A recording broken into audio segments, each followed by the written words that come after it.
amid a brutal 2022 World Cup group that features two European giants. Japan knew they would need to spring an upset or two to qualify for the knockout stage. They did just that in their opening match, coming from behind Wednesday to defeat Germany 2-1 in shocking fashion. Japan manager Hajime Moriyasu said, "The players came together as one team. We prepared well and we stuck in there, and that's what led to the win. Lots of our fans have come to Doha and they were behind us, pushing us on.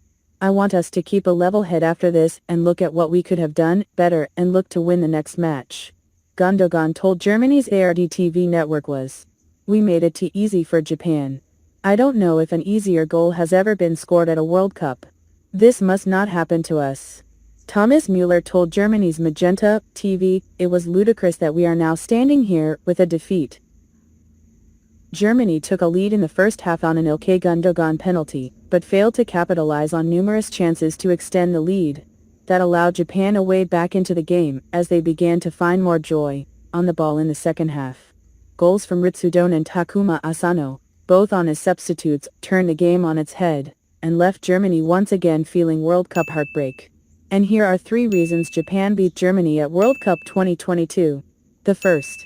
Japan respond to attack Germany weakness on right flank. Japan were awful in the first half.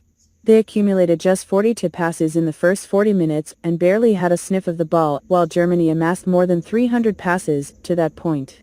Enter Japan manager Hajime Moriyasu, who made the necessary halftime adjustments and straight up outcoached Hansi Flick from that point on. Moriyasu noticed that Germany were off balance thanks to Flick's lack of a right back in the squad.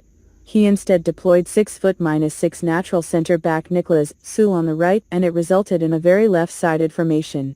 Süle failed to get forward at all and often drifted centrally, and the right winger, Serge Gnabry, was floating all over the field. At halftime, Moriyasu took off Takefusa Kubo and replaced him with Arsenal right back Takehiro Tomiyasu, and waited to spring the trap. By the hour mark, he brought on Koru Mitoma to play down that left wing, and suddenly the game turned on its head. By the time Flick responded by bringing on his only natural right back, Jonas Hoffmann, it was too late, and Japan had taken control of the match. The second. Goalkeeper Gunda makes game-changing saves.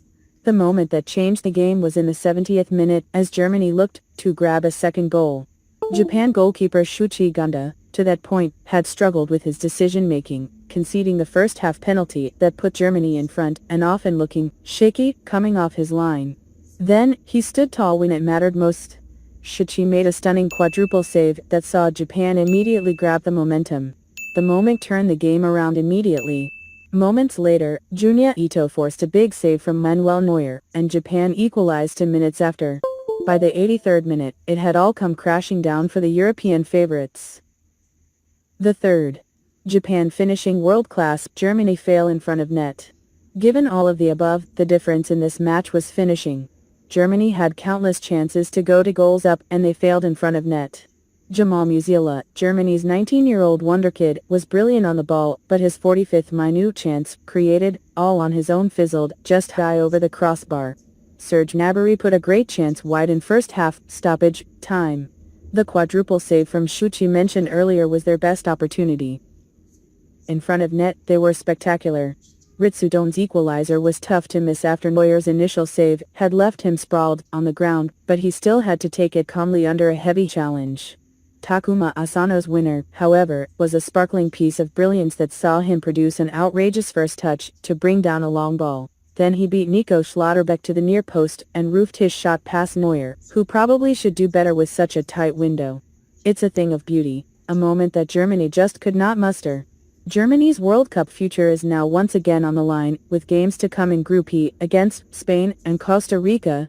Japan meanwhile are eyeing a place in the knockout round after a dramatic comeback that scarcely looked possible at halftime.